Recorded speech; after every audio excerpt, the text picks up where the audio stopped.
Welcome to Shop Talk Live, episode number 347. Today, we have a chill episode.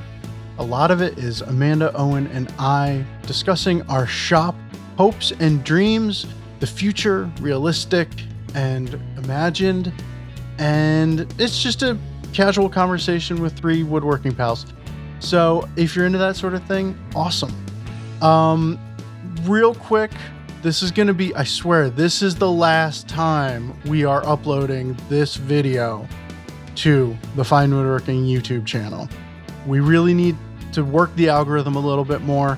And if you want to see these videos, head on over to youtube.com/shoptalklive and you need to subscribe there. So the podcast is heading over to Shop Talk Live channel. Please head over there and follow suit. Woodworking in America, October 9th and 10th, Des Moines, Iowa. We had a heck of a good time last year. We're going to have a heck of a good time this year. And if you need to hear me say it again, I'm just going to say heck, because why not? That's always fun to say, right? Also, new e-learning course alert. Larissa Huff's Creative Box Making. It's all of her fundamental techniques and tricks for making boxes, paired with how she does things a little bit off the beaten path, gets creative with things, expresses things, tries things out in her box making. So if you are a fan of the podcast, you're a fan of Larissa Huff, and you should head on over to finewoodworking.com/e-learning and find out more about that upcoming course. So please do it. finewoodworking.com/e-learning. Check it out. Woodworkinginamerica.com. Check it out. Check out the rest of the episode. Boom. So Owen, of the so you are in the middle of buying a house, right? Mm-hmm. Like, are you at the point where you are like, you haven't closed or anything yet, right? We haven't closed, but we put paint colors on the wall. We swatched the wall. So we're like, we're there. Yeah, It's a couple weeks, but we're pretty much there. Yeah. So paint colors or paint swatches is a moniker or a line in the sand.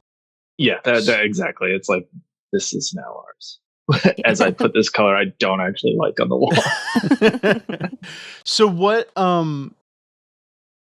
what's the shop situation at the new place? So it's detached 1-car garage. Okay. Which I'm excited for, because people usually think, oh no, small shop is horrible. But coming from, last shop I was at, 10,000 square feet. Shop before that, 100,000 square feet. Like, I've been in these monstrous, like, factory settings. And I'm looking forward to have like a neat, tight little space that's just all my own. So, yeah, like a 1-car garage sounds like a fine size shop, especially for. So what are you gonna outfit it with? So I'm gonna slider in there and calling up SCMI right now. I'm going to open up the door and it's going to be all CNC and just slide in the sheet of plywood, close the door, come back. I'm going to go pretty off grid, I think. Not super off grid, but I want to focus on hand tools a lot more. So definitely bench and shave horse. And then probably just for ease, I want to have a bandsaw and a lathe. But I think that's pretty much going to be it. Oh, you're even like talking yourself into a bandsaw. Like you're even... Yeah. Like in your heart, you're not using a bandsaw. I would like to not for like a year or so and see how it goes. Wow. Just, survival mode. See if I can do it or if I freak out. So you're going to try and do no bandsaw? I just look at Peter Follansbee as like this looks perfect to me. I look at his shop. I look at that piece that he built on the cover of, you probably know what issue number that is, but I'm like, I'm not Pekovich. If he can do that, like nobody's making that good of stuff in shops with.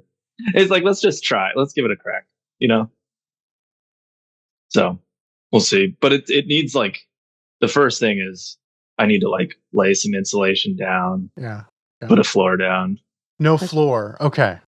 It's like a garage. So my plan is to take out the garage door and put in a bank of windows and then put like an entry door on the side. Okay. It needs some, it's like beautiful. It's covered in ivy. There's an apple tree next to it. It's like idyllic. I want to turn it into like this little hobbit cottage thing. And, yeah, so, but it needs a little structural work. So some cable ties across the length but it's got it's actually quite a tall roof. So it'll have room for a lumber stash up above. And it's, wow. Okay. It's something. But there's a lot of upfront work before I start. But if it's just a shave horse and a bench and, some just work holding stuff. Do you have a bench? I do. Yep. Okay. Mm-hmm. So you're just going to move the new, you're not like I'm building a new Rubo off of the oak. No. Okay. I'm gonna fell a tree. Yeah. You're like, yeah. We bought the house because there's an old oak tree that needs to be taken down, and that will be the bench that will be the basis of building the rest of the furniture for the house. I'm wholesome, but not quite that wholesome. Okay. Heard that. No, I have a bench. Yeah, but it's like, it'd be nice to have an assembly bench and a working bench, so it's like, am I ruling out building another something different, No, but we'll see. We'll see how it goes. And what kind of furniture are you hoping to, or what kind of woodworking are you hoping to do in this shop? I'm going to just try to do, I'm going to say this and then it's not ever going to happen, but I'm going to try to make some chairs, try to get heavy into the Windsor era of my life, I think. And continue to just make like simple casework stuff, maybe some simple form, whatever. But I really want to do some curves and some funky shapes. Get out of this square stock lifestyle that I've been in. Yeah. Makes sense. I've been jonesing to make a chair too. I for probably a few years now, I have not really yearned to make a piece of furniture. So I haven't. I've only made furniture-ish things that were requested. And I think I spent too much time, especially the early time at Fine Woodworking, like trying to talk myself into being like a lover of furniture. And I was a lover of woodworking more so than a lover of furniture. And so then that's, then the Lutherie thing came about and blah, blah, blah. But I think it was like just a few days ago, I messaged Amanda. I was like, oh my God, I actually want to build a piece of furniture. Like all of a sudden it hit me. Oh, our house needs that. And I have ideas and like, I have solid thoughts on what I want it to be and blah, it's like, it doesn't happen very often. And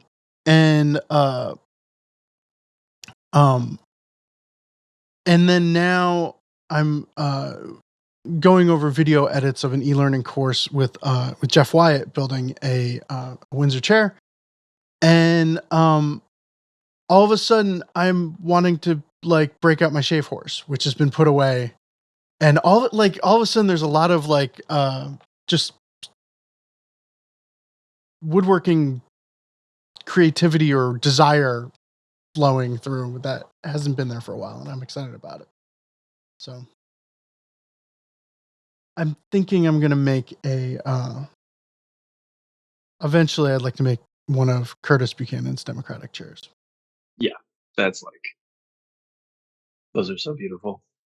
I mean, it also doesn't help that we just had family visit, and so all of the chairs wind up in the house, wind up in the dining room, and there was only one that was not, one and a half that were not embarrassing, and it was just like, this is sad that I'm a woodworker and like declaring which chair which particular person can sit on because that one needs to be re-glued and this one doesn't, and so we'll see. All right, so I was curious though. So, Owen, you are on the verge of new shop life. Amanda, you're, I mean, I guess nothing's set in stone, but you're going to be changing shop situations eventually. Are we okay talking about something? Yeah. Yeah. Okay. There's a lot of moving parts right now because I'm also just figuring out like a maybe different living situation. So I don't know. It's and no vehicle, so like pretty limiting on what I can do. Mm-hmm. So I don't know. There's a lot of moving parts, which is why I don't have too much to contribute right now. But what would, like, let's say because you've always worked out of large shops.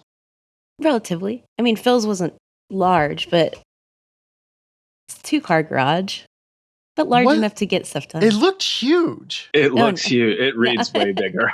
Yeah, that's crazy to hear. It's pretty much a 2-car garage. Like a 25 by 25, like about.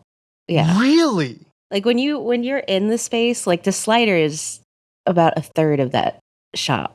Was a third of that. Yeah, shop. what we're talking about it because it lives on in our hearts. Yes. I'm shocked because I thought that was like at least 2,000 square foot shop. No, not quite. And it was pretty tight with 2 people in there. Like I'm impressed with what we got done in that space. And now I'm in a 1,600 square foot space, which is great for the amount of people and stuff.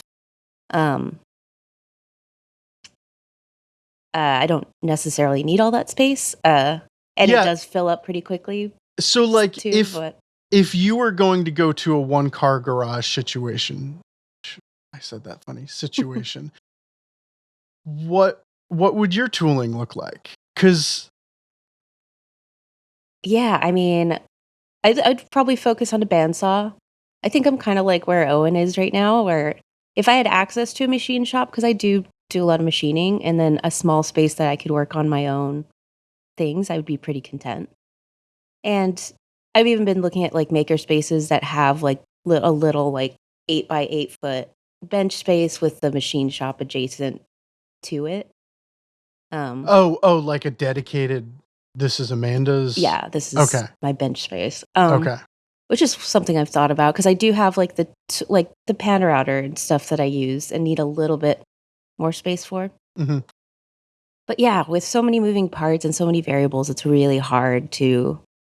I feel like survival mode's a good word for it. Okay. I may have to shut down the shop for a little bit beginning of next year and just wait till I find something that works. But yeah, lots of moving parts. Yeah.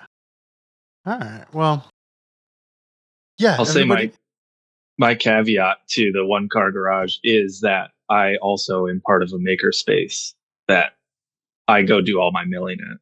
Yeah. Because without that, thinking about hand milling boards is a little bit less romantic than the way I think of it now. Hand tool woodworking, it's great when I just go to the shop for an hour and mill everything close to size and then do it. Mm-hmm. But yeah, that's definitely the caveat. Is that having access to a makerspace is huge if you have a small space to work out of. Yeah.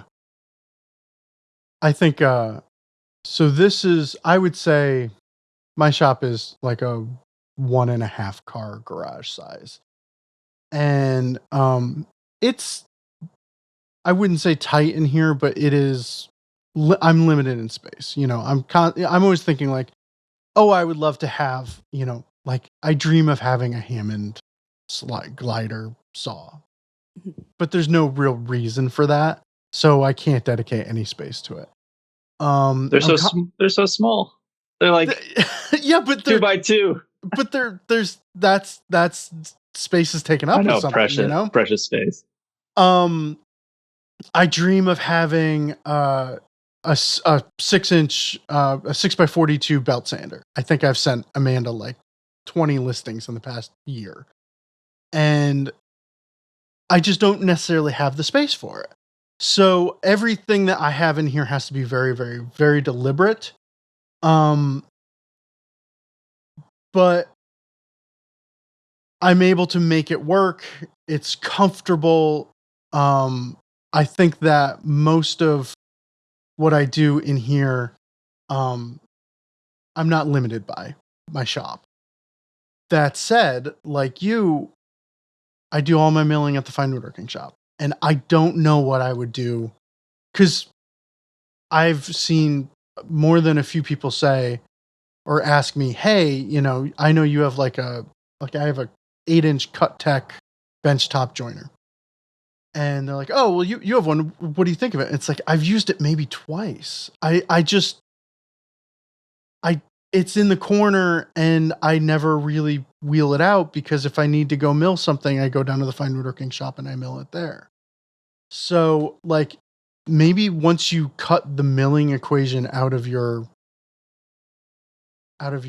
small shop, everything becomes more doable. Mm-hmm. Definitely. Yeah, I remember the first shop I worked at, it was like, 6-inch joiner pushed against the wall with barely any in feed or out feed. And then like we made the flip top cart with the oscillating sander and the bench or the lunchbox planer, the DeWalt, whatever number that is. And it was like, even then, it was a 2-car garage. It was jammed all the time. It was crazy. I've never worked with a flip top cart or anything like that, and I've always thought they look like more trouble than they're worth. Was it worth doing? Yeah, it was worth doing. I mean, it stayed mostly benchtop planer. Yeah. And then every once in a while you're like, dang, I need that oscillating sander. Okay, flip it over. But it's fine. I love little tool carts. Do you guys hear my dog snoring or no? No. He is like out like a light, and he's snoring so loud. Okay, good. Yeah, the flip tops are nice. It's like chop saws too. I like the carts with the little fold out wing, like tuck it away. How often are you really using a chop saw? I don't know. Depends on what you're doing, but mobility in those small shops is key, I think. Yeah, absolutely. Have you, Amanda, have you ever had flip top carts or anything like that, or so it's just been laid out? No, I used to work in which I had a ton of space in that shop. But April Wilkerson, who's like a YouTube, but a lot of her projects work like cart and like garage friendly stuff. And I was like, oh, this is useful. We have all this space. We don't need necessarily to do it. But I can see this being a very useful thing in a small space where you can tuck things away and, just have that room too. Is like, even if you have a DeWalt planer or whatever, like sometimes it is, and it became an issue in Phil's shop of like in feed and out feed, and just the ability to move stuff around, I think is pretty great. And if I had a small shop, I'd definitely put as much stuff on wheels as possible. So I think the tool that bothers the footprint of the tool that bothers me the most is my belt sander or my drum sander. It just because that motor hanging off the side, it takes up a lot of space, and I've eyed it up a lot of times, wondering like if I built a cart under that, could I then store this or could I then store that? But so everything else that I would store under there, I need top access to. So like my jointer, obviously I need access to that. So like I could put it on a slide, I guess, like drawer slides, pull it out. I remember Rachel Moody used to have her benchtop joiner in a situation like that. Seems like it would be a little less than ideal. Right now, I just store my benchtop planer under the drum sander, but that's a pain in the butt to access. Yeah. And it's like I need to get to that top handle. I just can't figure out what to do with that space under a belt sander or a drum sander. One of these days I'll get that right. Under a drum sander, because it just does not seem like a great spot for anything that I need other than build a bank of drawers and have it be storage. I don't know. Yeah, Because you have like the metal like angled legs Yeah. on that. Yeah. You can always take it off that. Yeah, those things just hurt my soul. I Like the waste of space that is angled metal legs at the bottom of a piece of machinery is just the worst. I understand why it happens, but I don't like it. Yeah. Ben, what would you like? So Trimo saw, the Hammond. Okay. What else would you add? All right. If we're like talking about like empty out and start over. What would be your situation? All right. So I have debated moving my CNC into, I have another bay of the shop that is walled off, and was supposed to be, well, it is for, snowblower and camping equipment and Katie's, craft show stuff. I've debated moving the CNC into that area. And I have started to realize that I store too many things in the day-to-day working environment of my shop. And those could probably get into those could get moved into a deeper storage. Which is kind of silly because Amanda, you just recently did an e-letter of my storage system. And I needed reminding of that, where it's like I talk about, don't have something within arm's reach that you only use once a year. Mm-hmm. Move some stuff into deeper storage and make your day-to-day working environment better. I have like a box of drawer pulls that I've just looked over. I see a box labeled drawer pulls, and I know I haven't gone in there in 4 years, so those don't need to be that close to me right now. Mm-hmm. But a Hammond glider is one of those tools that is just the cool factor outweighs the functionality or anything else about it. I just want one in my life at some point. I don't need it at all, but I just want one. It's kind of cliche at this point for me to say more Inca stuff. I'm just a fan of Inca. I want the little Inca bandsaw. I just want it. If there was an Inca jointer planer combo that I could stomach the price of, I would sell my jointer and my planer and get that in. So that would be a wash, I think. I'd move jointer and planer out. I'm not bringing anything in it. But the Inca bandsaw, I would really like to have a small milling machine, like metal milling machine, for just doing like really weird random bits of hardware and precise drilling and things like that. I think the Hammond glider and a small milling machine would be the two things that, if I could fit it into this shop in a way that didn't hamper everything else, I'd find a way of doing it. Yeah, the small milling machine is awesome. That would be a huge game changer.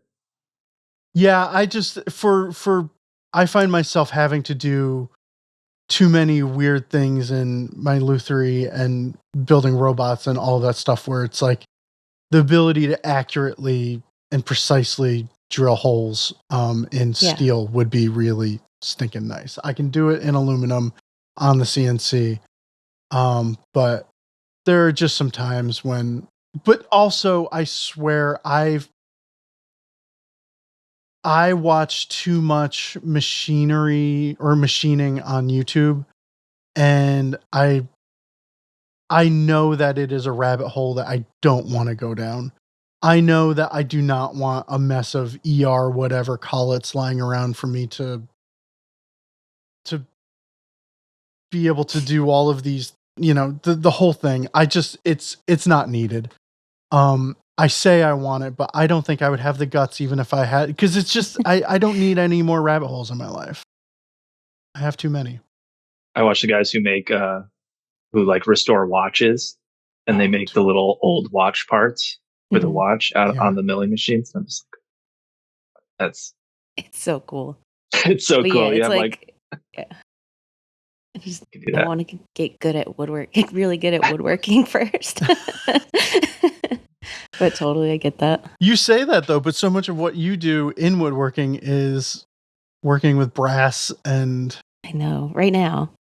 And like, funny enough, I don't know if I've talked about this on the podcast, but my grandfather, so when I was like 13, 14, my grandfather restored antique clocks. So he would do all the little gears and all the little metalworking and woodworking. So he had a little bit of both in his shop. And I was supposed to take that on. Like, I was really enthusiastic about it. So it kind of feels like I'm going back to that a little bit. Oh, wow. Okay. I'm just, and he was a mechanic and, did a little of everything. And so I feel like that comes a little bit from there. Just observing that. Yeah. Like, did he have a machine shop set up or was he a small machine garage shop. So he had all the woodworking tools, basics, bandsaw, table saw, little, I think, combo joiner planer, and then like little machining tools for everything. So I was in a lathe. You do all the finials and so I did a little bit of everything. Nice. I would love to get into like machining if I could, but that requires almost a whole separate space and I watch enough of it on YouTube to know that there's just too many little side quest tools and everything. And like I've been very, very deliberate lately with my woodworking tools where I get rid of the things I'm not using. I try and only, I might have overdone that a little bit because all of a sudden I'm sitting there thinking like, well, maybe I need to get a Travisher again, even though I sold my Travisher like maybe 2 years ago, but like, I feel like with machine shop stuff, I would very, very quickly start acquiring tools that I would need to sell again in 4 years because I didn't really need that thing. So I think that's starting any shop though, because you don't know where you're headed, right? Like you're like, maybe I'll do this, maybe I'll do that. I got to try it. So you'll probably end up selling something eventually. True. Ben, you said something funny, not funny, but something that I related to. You were saying that you want all Inca. Yeah. They're just something about they're cool. Like Inca's awesome, but just even like my okay, we're going theoretical dream shop. Oh, all the tools would be like the same manufacturer. Yeah, right. I know. Because then it's one number you're calling. Yep. When you have to pick That's them. smart. Yeah. Is that like everybody else feels that way too, or? Okay, but what? Okay, I've dreamed of having like an all 50s Delta shop. Ooh. Yeah. Like, I can see that. Like the old Unisaw modern fence, okay, and with a riving knife or like an Arc Shark guard. I had the Unisaw, not that old, but like the Art Deco style Delta things. Yeah. Come on, all of them. Really nice. I don't know. The new Martin stuff gets me. The Martin shapers, joiners, planers, table saw. That's like the Yeah. color palette, the machining, the design. It's so good. Yeah, I agree. Totally. You guys you probably just saw the whole Martin booth. I don't Were think they they were at, there. I don't they know if weren't they were there? there. Oh, I don't think so. AWFS was pretty tiny this year. Mm-hmm. It was a little,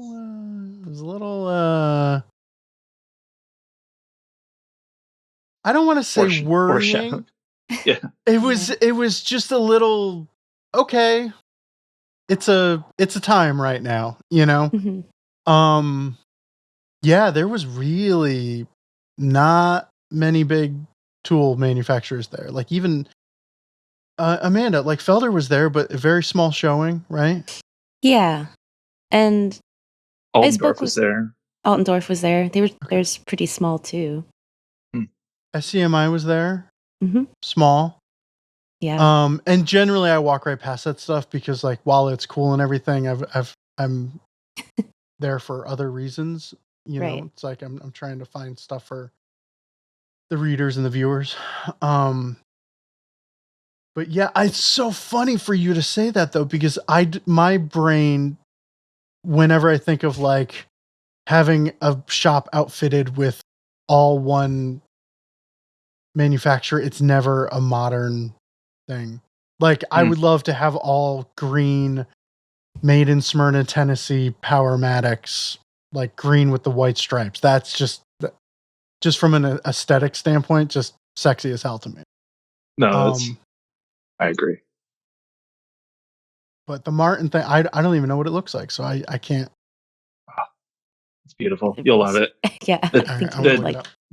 The tilting spindle shaper, and they're shaped like, I mean, I used to make a lot of stuff on the shaper when we made doors and windows and stuff. But so you know that when you're using a shaper, it's great to have a sacrificial fence. So your part runs along the fence the whole time.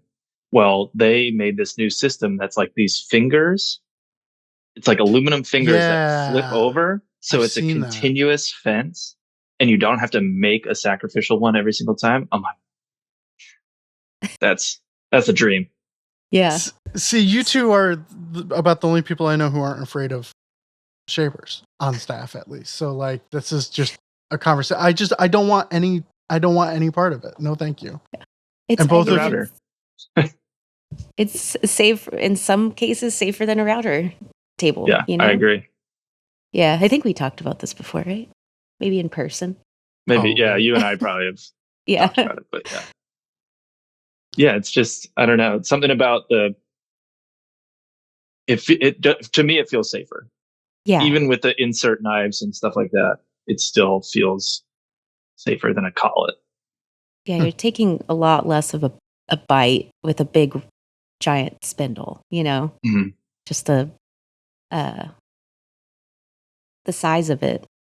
It's a lot less of a, we talked about this, but yeah, can't think of the words right now. Yeah, it does feel safer in some situations. All right, so I did a Google image search on Martin, and or I just did Martin spindle shaper, and because that's what you were actually saying while I was doing it, and yeah, there's a visual aesthetic there that is, they do it. Yeah, it's very deliberate. Yep. Yeah, it's done well.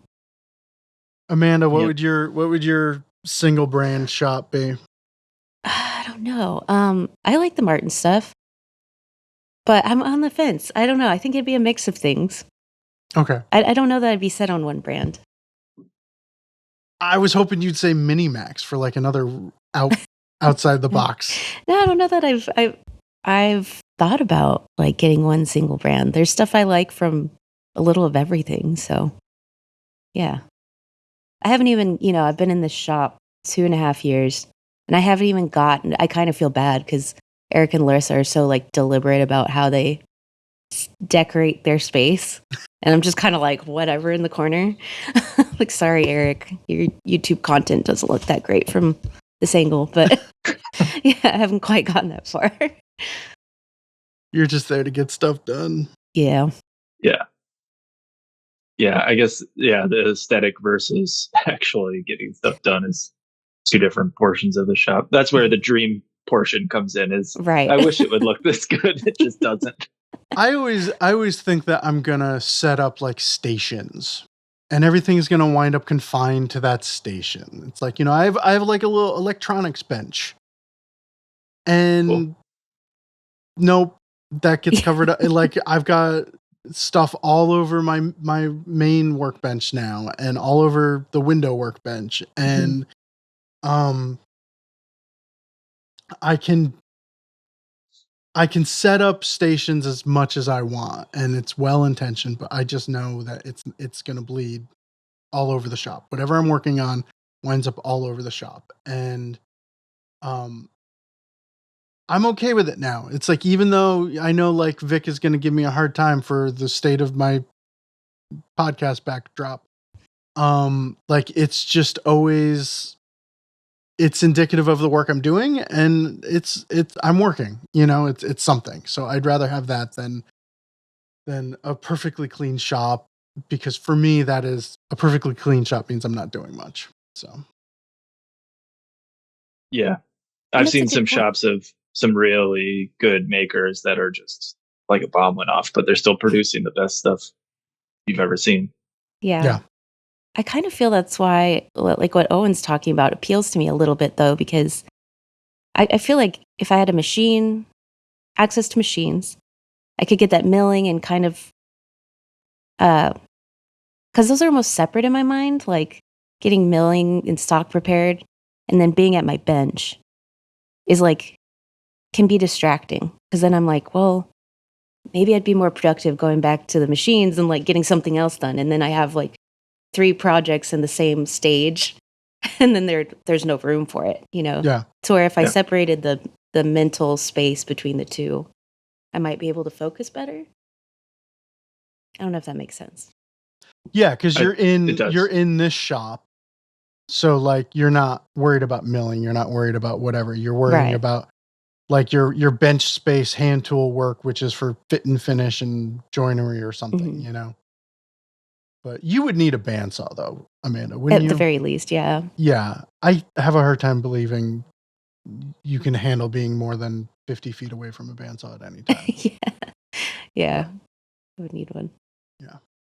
I do like the shared space I work out of is 2 floors, and it's like first floor is all machine room, second floor is all benches and hand tools, and it's like this is really nice. It keeps all the dust out of when you're just trying to dust and noise out of trying to focus, but Mhm. like you compartmentalize the two things. I get all my parts stocked and prep stock ready to go, and then I go upstairs and do the layout and do all that. And it's like, yes, like Amanda's, 2 different things, 2 different floors, or in the future now, shop house. Yeah. And I How? even I had to move my CNC right behind my bench, and I'm like, I think about it, and I'm like, I'll never get anything done if that CNC is going.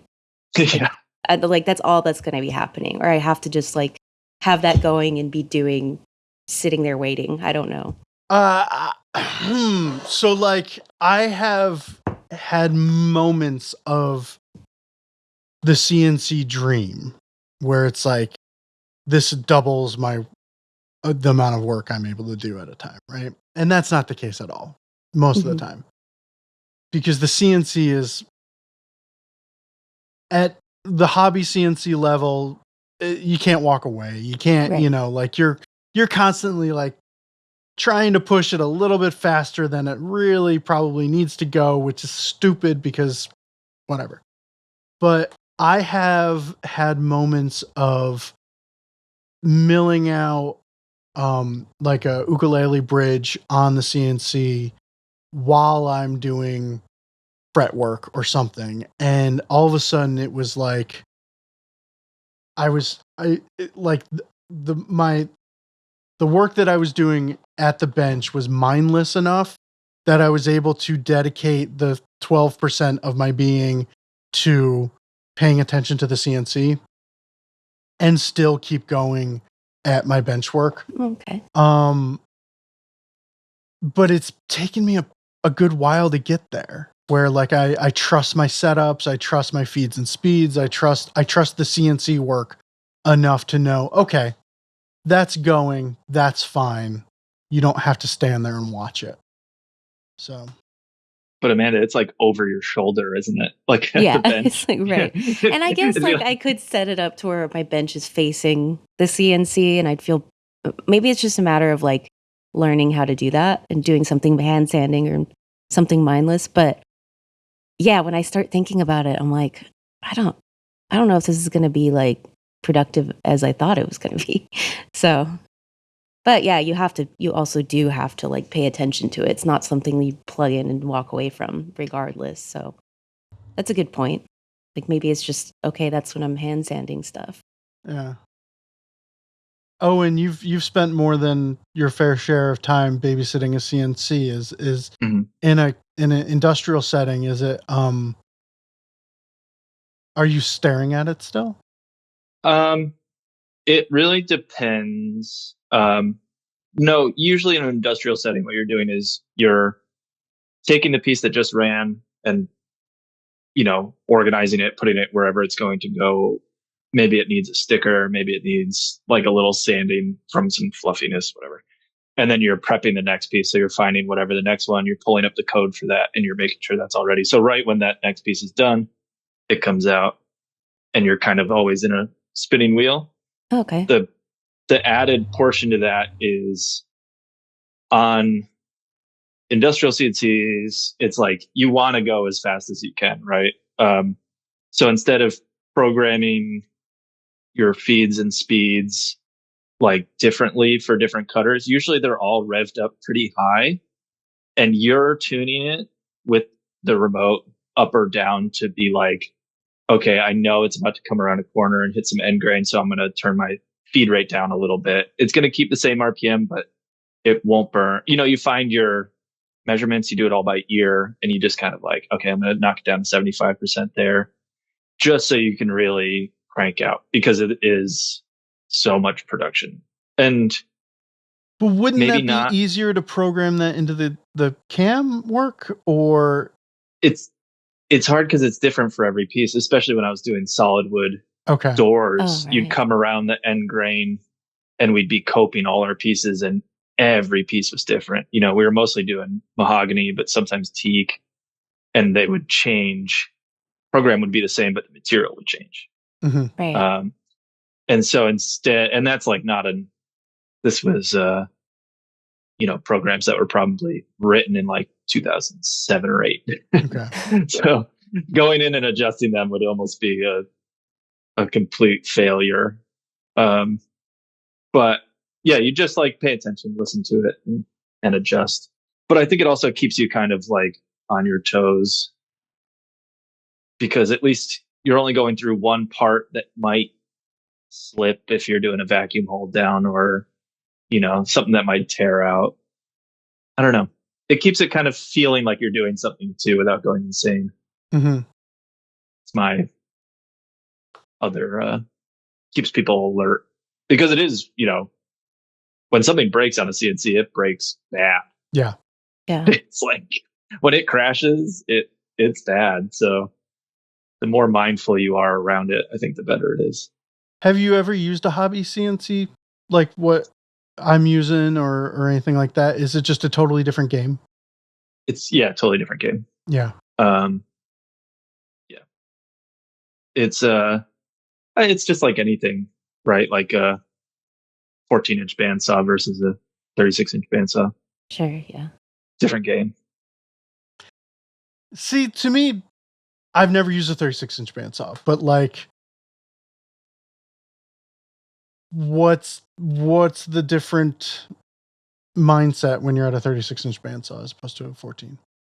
I think you're just adjusting how you're cutting. Like you can be a little bit more like heavy-handed in times, and you can kind of get away with more than you think in the sake of speed.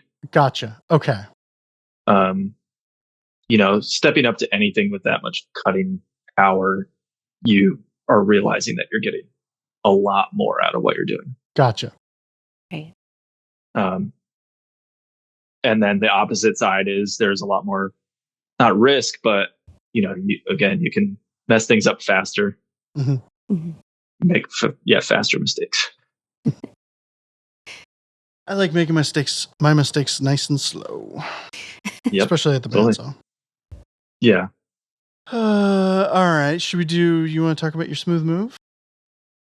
Sure. I don't normally have them, so I'm excited. Owen doesn't normally have smooth moves. This is so novel that he's made a mistake. So It is. When you get paid to do stuff, you don't make mistakes. Ever. So now that you are back to hobbyist woodworker world, the mistakes will start flowing. Yep. I think that's how it's going to work. You are, like us, a professional hobbyist woodworker. Yeah, I would say that. I'm the smooth move we speak of took place making a prototype for a class that I'm going to be teaching. Okay. So just like a small cabinet, little wall hanging cabinet, but yeah, super hobbyist. It will be everything will take 10 times as long now, and yeah, probably still be the same quality. Just overthought. Where are you teaching? At the shared makerspace, the Saratoga Joinery. Okay. Yes. Cool. Yeah, and it'll be in September if anybody wants to check it out. It's a nice space, but yeah, small cherry wall hanging cabinet.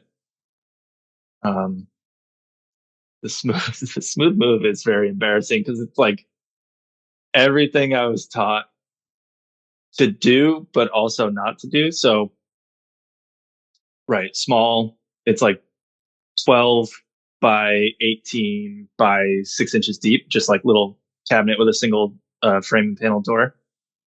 And the back is fully rabbited into the case. So, on your top and bottoms on the router table, I just set up my 1/2-inch router bit with a 1/2-inch, kind of tongue left. And you could run those all the way through because I'm doing a little kind of like lock rabbit joinery where they come together. So then on the sides, I need to run stop grooves, right?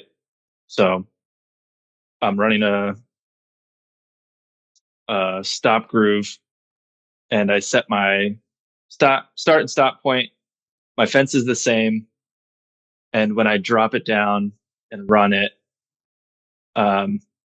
it looked good. It looked right. So I grabbed my second piece, dropped it down, and ran it. And what was happening was the fence was walking.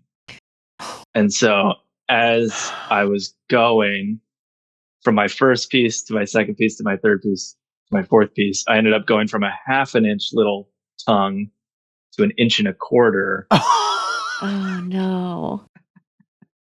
And what it was, and I'm so it's so ingrained into me to not over tighten knobs. Like any shop I've worked at, it's always been like, you never over tighten a knob. You come into a shared workspace where you have never worked before, and you realize that not everybody else doesn't so the knob had been hammered down on so much that it had pulled the track out, like the T-track. It was like a little makeshift fence. So it had started pulling it out. And then when that got pushed back down, it pulled out, it just loosened and just the back end just walked out on me. So I completely ruined the whole case, basically, just trying to get the back grooved in there. Can we touch on something that I don't like? Amanda, you acted like, yes, that is a rule. I've only worked in my shop and the fine woodworking shop where there's nobody setting rules. Never over tighten a knob, because why? Because that? Amanda, you want to? I mean, I don't know the science to it. It's just it's not designed to be.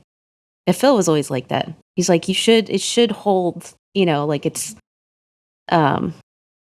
machined or whatever to hold a certain amount of pressure, but you over tighten that, things get worn out. And I mean, I don't know a better way of explaining this, but yeah. So there's 3 types. I'm going to say 3, and somebody's going to find more, but there's 3 types of knobs I would think of in a regular shop. One is going to be like a threaded insert, right?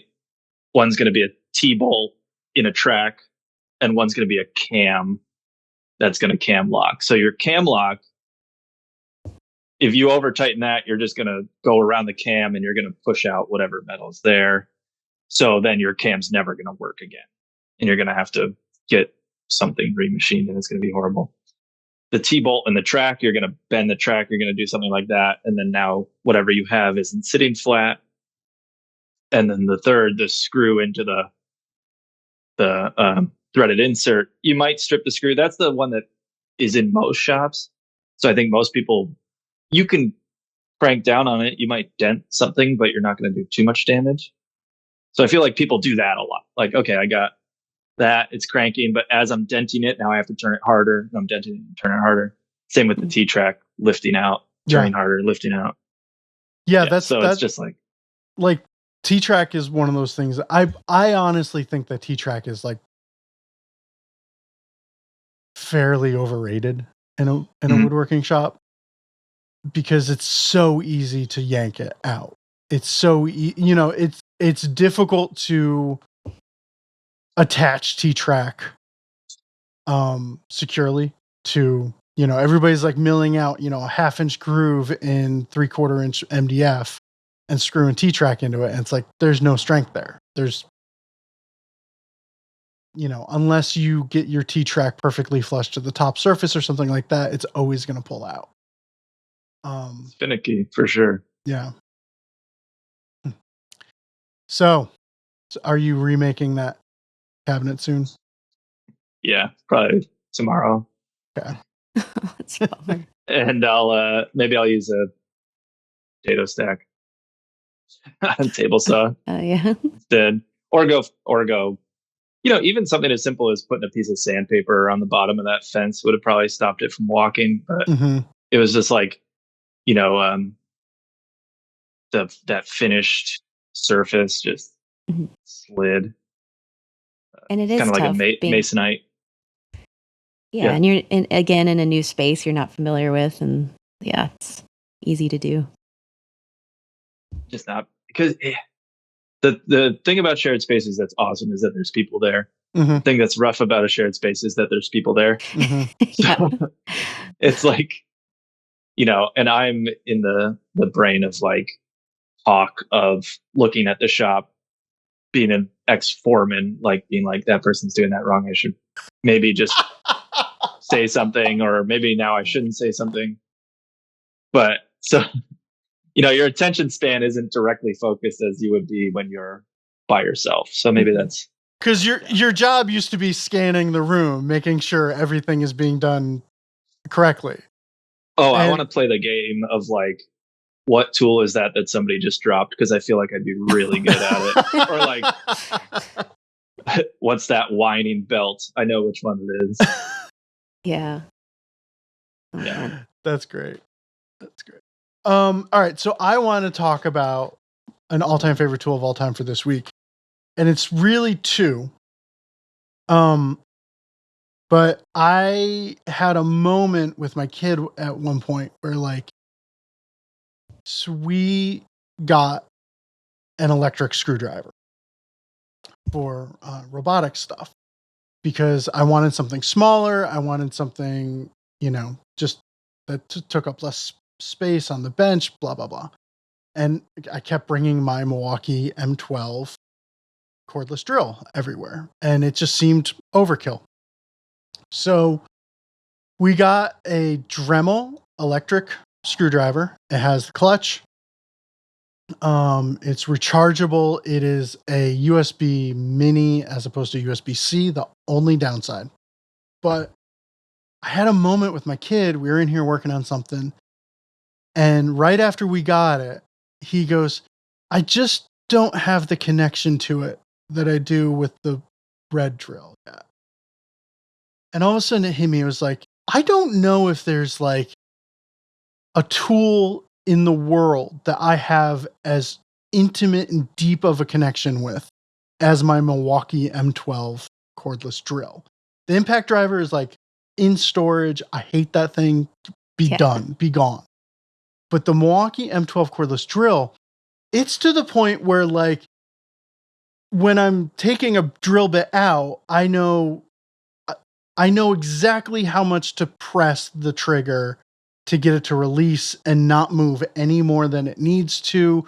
I can like every move I make with that drill is exactly what I needed, what I meant to do. But over the course of the past few months, this Dremel electric screwdriver has gotten to that point with both of us where we're like, no, I feel a connection to this thing. I know exactly, like I can pick it up and spin it around to the point where my finger's on the button, or if it's not doing the thing I expect it to do, I know exactly where to reach and make it do the thing. And I have absolutely fallen in love with small electric screwdrivers because if you're doing like a small task, which most of the time you are, if you're screwing in hardware screws or something like that, this thing is perfect. It doesn't need to have all of this torque. It doesn't need to have all of this speed. And it's even gotten to the point now where like the slowness of an electric screwdriver is a little bit like meditative, where it's like, no, this is what I'm doing. I'm here. I'm waiting for this screw to finish unscrewing or screwing in or whatever. So, yeah, I think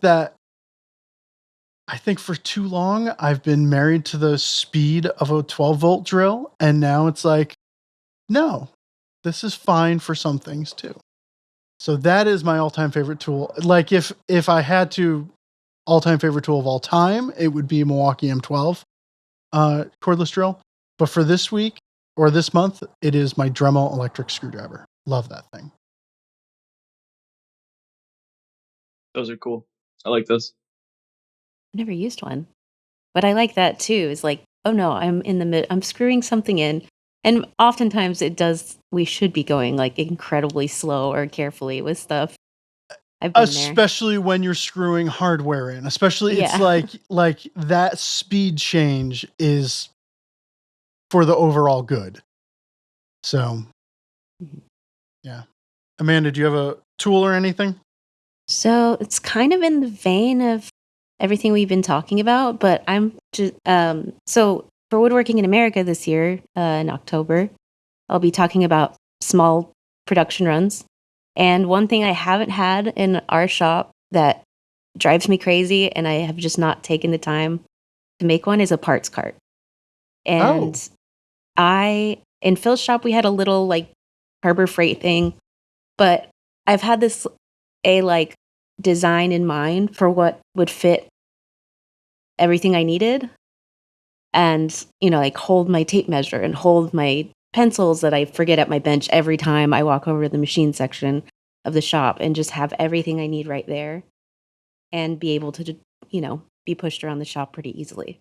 Because with small production runs, that's what drives me crazy, is carrying lumber from one machine to the next. Having boards, like one thing I plan on talking about is having your material oriented the correct direction when you're going to your next machine, so you're keeping track of what edge, and having everything oriented on a cart is such a huge time saver and not something I've taken time to make. So I've been designing one for the upcoming thing. So what's the difference? Because you have like those Rubbermaid commercial carts in the shop. Yeah. What's the difference between that and a parts cart? A smaller one, more shelves, so you can have things in different stages. Okay. And then the little, I like how you have that that bag that you carry around. Oh, yeah. That has everything where it's supposed to go. And I feel like I'll sometimes have my tool pouch on me, but sometimes I don't. And I just have my tape measure hanging from my pocket. But I don't like having stuff hanging off me that much when I'm milling a bunch of stuff. It just gets in the way. So having just designated spots on either side of the cart for things that I'm going to need, a little clipboard, and keeping track of those things. And it's right there on the cart. And the ends of those parts are visible. Like I label everything, so I know what stage they're in. And yeah, so something that just makes even in a small shop, something like that more efficient. You're not at the end of the day having to go and put that on a pair of sawhorses or your bench somewhere. So, it's multifunctional. I like the idea of more shelves. Yeah. That is like a deliberate, because you've got that wasted. I used to have a small commercial cart in here, and it was a waste of space under the top. And okay. Did you see Brian Boggs's his shop cart article? I'm not sure. You should check it out, because like there was like one of those. Okay, he's been designing this in his head for like 35 years. Okay, nice. Yeah, I'll have to look. It is like the most deliberate shop cart I've ever seen. Where it's like, and it's Brian Boggs, so like everything has a perfect decision made behind it. There's a reason for every decision. So, I'm excited to see what you come up with for a parts cart. Yeah. But that's something I've needed since I've been in there. And I'm like, I just need to do it. And that can go with me anywhere, you know? Yeah. Cool. That's awesome. Dig it. What about you, Owen? Cool. Oh, he already did a smooth move. I did smooth move. Smooth if that counts. Yeah. I could say Lee Nielsen carcass saw really quick. Oh, nice. Megan Fitzpatrick has me totally transformed into, if I'm doing like 1 or 2 cases, and this is what I should have done, is cut all your datas and groups by hand. So it's so easy. It's so easy. Yeah. It's so easy, especially if you're dealing with stuff that might vary in thickness a little. Okay. I'm just cutting joinery by hand from now on. No more fences walking on them. Can only blame myself if I do it wrong. See, I don't like that. I like having a machine to blame it on. Still have to blame myself on that one. Right? Yeah, no, I'm kidding. I could yell at the machine. Yeah, get all the variables, please. All right. Okay, so I thought it would be interesting to. Oh, that's what was making noise. It was Discord. I couldn't identify the noise that was happening in my headphones. I thought we should really quickly talk about this question on Discord that has now scrolled past. Oh no. I had it pulled up. There we go. It's even highlighted. This question's from Cameron on Discord, and I want y'all's take on it because I've already given Cameron my 2 cents. But I'm planning on building my first workbench. While I love the Festool MFT, it's just not large or sturdy enough for me. My plan is to instead start with a traditional workbench capable of handling handwork and add some MFT functions, including a 20 millimeter hole grid on top and rail hinge supported by extruded T-slot front rails and back. I assume that that's for like a track saw hinge, if I'm reading that correctly. I've located most of the necessary components: UJK parf system, dashboard rail guide, McMaster 1530 rail, etc. But I'm just left with figuring out what bench design to base this all off of. I'm light on skill, and I don't want to spend too much money or time on building the bench, as I haven't yet had a chance to learn what actually works for me in terms of bench design. Any thoughts? So Vic would have been the obvious person to ask about this, but I know Vic would have been like, yes, go all in on the MFT style thing. I want to hear non-MFT style users' thoughts on this. Owen? Yes, I read your answer. It is very good. Sorry to ruin it. No, it's fine.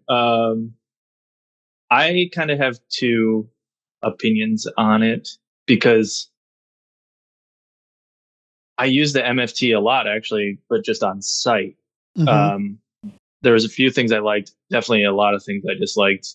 And I think going way back in I guess it wasn't that long ago, maybe like 2017 or something like that, I was doing a lot of installation work, and there's this guy, Ron Polk. Have you ever heard of him? Yes, the Polk Workbench. I forgot about That that. bench is super easy to build, super versatile, and it folds up and is like lightweight. So like if you feel like you're not going to use it in the future, you can move it.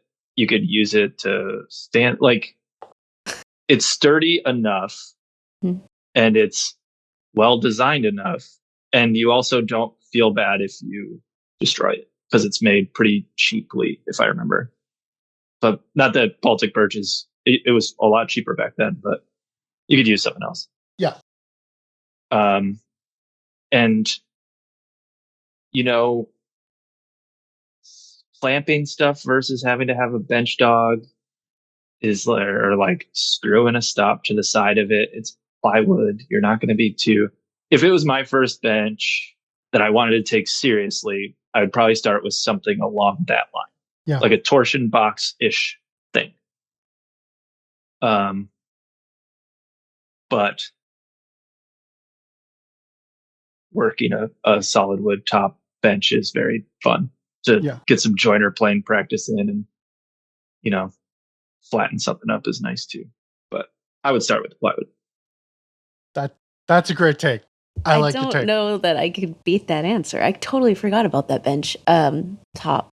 But yeah, you could put that on any base, right? So you could have the combination of a really sturdy hardwood base with that, and then eventually, if you wanted to move on from that, change that out.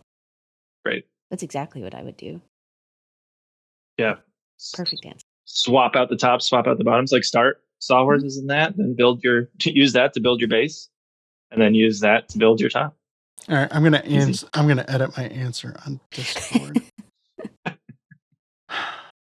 Because I am a fan of, there was a line in there that was like, I don't have the skill set yet, or whatever. I don't know what I want. And my take was just get any bench in there. Just do something. Start working. Don't overthink this. Don't overcomplicate your life. And just get to work. And I've started designing workbenches many times. If I built another workbench, I think I know what it would be, and it would not be like, it's not found in a magazine, it's not found in a book. It's a very Ben Storino bench. But I have been modifying my current bench to basically be that thing over the course of the last couple of years. So it's like when you're thinking outside the box, sometimes there's a box for a reason. Like we've all like agreed this box works for most of what we do. And if you don't know what you want and you're thinking outside the box, I think that's a dangerous area. So I was recommending Cameron, like, just chill. Why don't you just use any old workbench for now? Don't worry about all the doodads. But the thing that I like about your take, Owen, is it is a box. It is an established box. Just build the thing, and you're not reinventing the workbench.